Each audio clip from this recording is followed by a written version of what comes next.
Ketua Dewan Pembina Partai Gerindra Prabowo Subianto dan Gubernur DKI Jakarta Joko Widodo adalah dua tokoh yang sudah dinyatakan sebagai calon presiden oleh partai pengusungnya.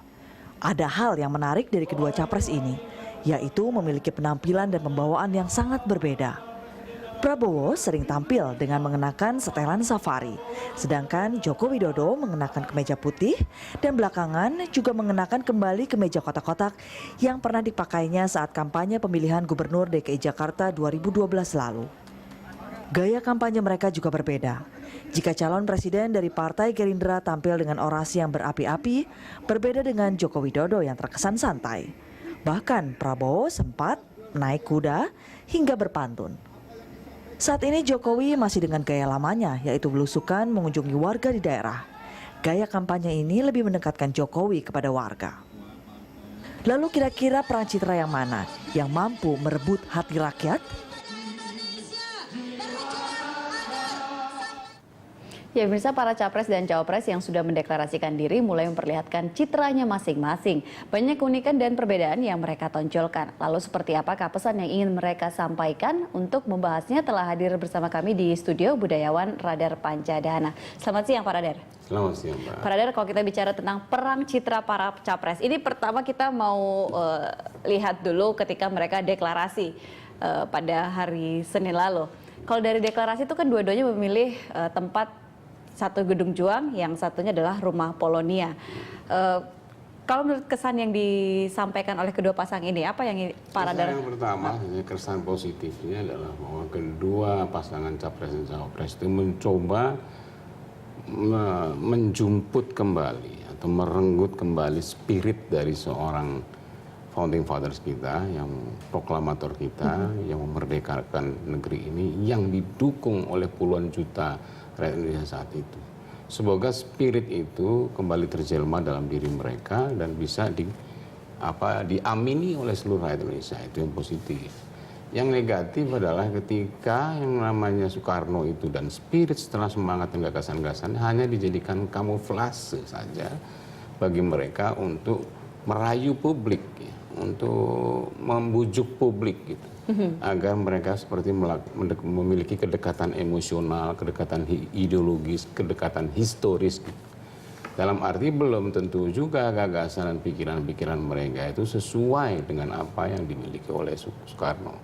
Tapi Soekarno sebagai sebuah lambang yang bersifat nasional, historis, bahkan global, internasional, itu mereka gunakan sebagai perangkat, sebagai peralatan, sebagai arsenal untuk bisa mendapatkan simpati atau dukungan publik. Kalau dari yang Pak Radar lihat, ketika kemarin mereka mendeklarasikan, kemudian juga ada beberapa atribut yang terlihat sekali bahwa ingin terlihat seperti Soekarno seperti itu. Ini kalau tadi kan ada kamuflase seperti itu. Itu lebih terlihat seperti kamuflase sebenarnya atau benar-benar tulus? Lebih dominan mana? Nanti kita lihat dalam praksisnya.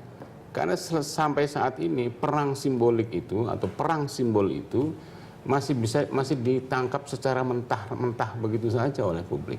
Karena publik tidak mengetahui sebenarnya simbol itu merepresentasi makna apa.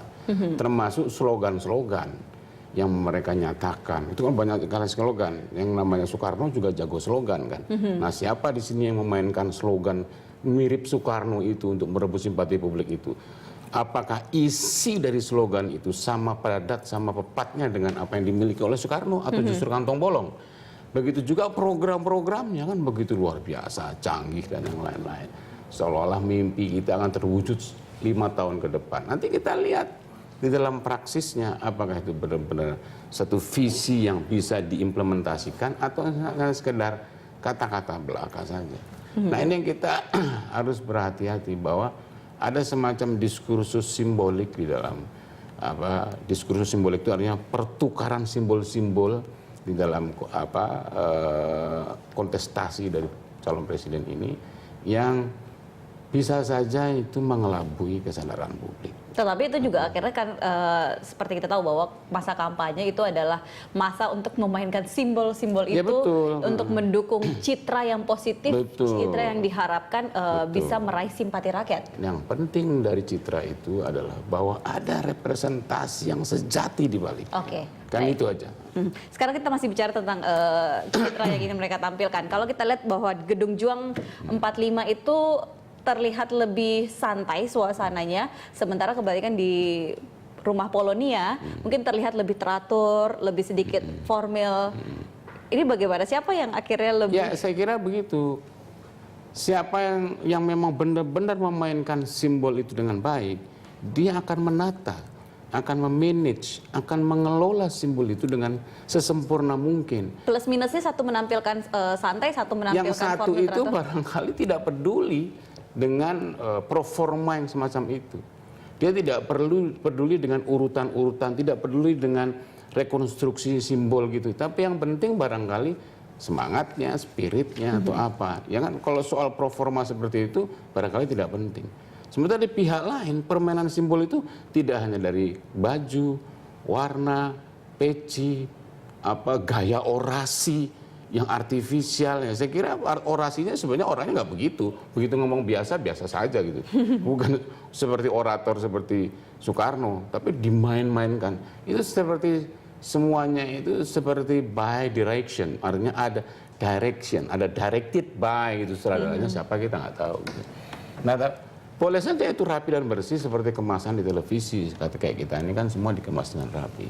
Nah, yang penting apakah itu bisa mencerminkan realitas gagasan, tekad, dan juga kerjanya nanti. Oke, baik, kita nanti masih akan membahas lagi mengenai perang citra para capres ini di segmen berikutnya, Pak Radar, dan pemirsa, kami akan segera kembali usai jeda. Tetap bersama Jurnal Siang.